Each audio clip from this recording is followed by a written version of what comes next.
नमस्कार, देशोन्नती संपादकीयमध्ये मी ऐश्वर्या शिंदे आपलं स्वागत करते। केंद्रातले मोदी सरकार सहकारी पक्षांच्या पाठिंब्यावर उभे आहे। यावेळी भाजपाला स्वबळावर बहुमताचा आकडा गाठता आला नाही, त्यामुळे रालोआतील सहभागी घटक पक्षांना सांभाळण्याची कसरत भाजपाला करावी लागत आहे। सत्ता स्थापनेसाठी भाजपाला दिलेल्या बिनशर्त पाठिंब्याची काही ना काही किंमत हे प्रादेशिक पक्ष वसूल करतील ही अपेक्षा होतीच। विशेषतः मंत्रिमंडळ गठन करताना, लोकसभा अध्यक्षाची निवड करताना या घटक पक्षांनी भाजपची कुठेही अडवणूक केली नव्हती। त्यामुळे अर्थसंकल्पात या सहकाऱ्यांना खुश केले जाणे अपेक्षितच होते। त्यातही काही सहकारी अगदी खास आहेत, कारण त्यांनी टेकू काढला तर अगदी दुसऱ्या क्षणी मोदी सरकार अल्पमतात येते। त्यामुळे या खास सहकाऱ्यांवर खास मेहर नजर होणार होतीच, आणि ती तशीच झाली देखील। चंद्राबाबूंच्या आंध्र प्रदेशला आणि नितीश बाबूंच्या बिहारला अर्थमंत्र्यांनी अगदी छप्पर फाडके दान दिले आहे। परंतु बिहार, आंध्र प्रदेशवर ही खैरात करताना रालोआमधील चौथ्या सगळ्यात मोठा पक्ष असलेल्या शिवसेना शिंदे गटाच्या महाराष्ट्राची मात्र अगदीच तुटपुंज्या मदतीवर बोळवणूक करण्यात आली आहे।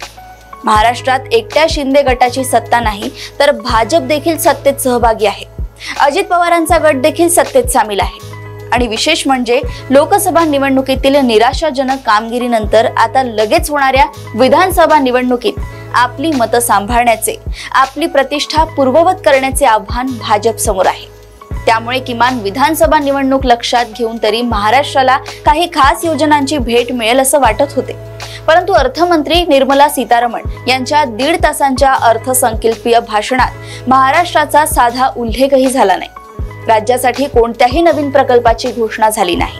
मराठवाड्यातील पाणी प्रकल्पाकरिता वाढीव निधीची तरतूद केली जाईल अशी शक्यता वर्तवण्यात येत होती। मुंबईतील वित्तीय केंद्राबाबत काही ठोस आश्वासन मिळेल अशी अपेक्षा होती, परंतु महाराष्ट्राच्या पदरी यातले काहीच पडले नाही। मुख्यमंत्री एकनाथ शिंदे, देवेंद्र फडणवीस, अजित पवार यांच्यासारख्या दादा नेत्यांनाही अर्थमंत्र्यांवर कोणताही दबाव निर्माण करता आला नाही। खरे तर देशात सर्वाधिक कर महाराष्ट्रातून वसूल होतो, परंतु सर्वाधिक उपेक्षा महाराष्ट्राच्याच वाट्याला आली आहे।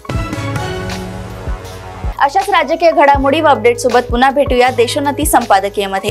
बघत रहा देशोन्नती। नमस्कार। ठळक घडामोडींसाठी देशोन्नती न्यूज चॅनलला सबस्क्राइब करा आणि बेल आयकॉन प्रेस करा।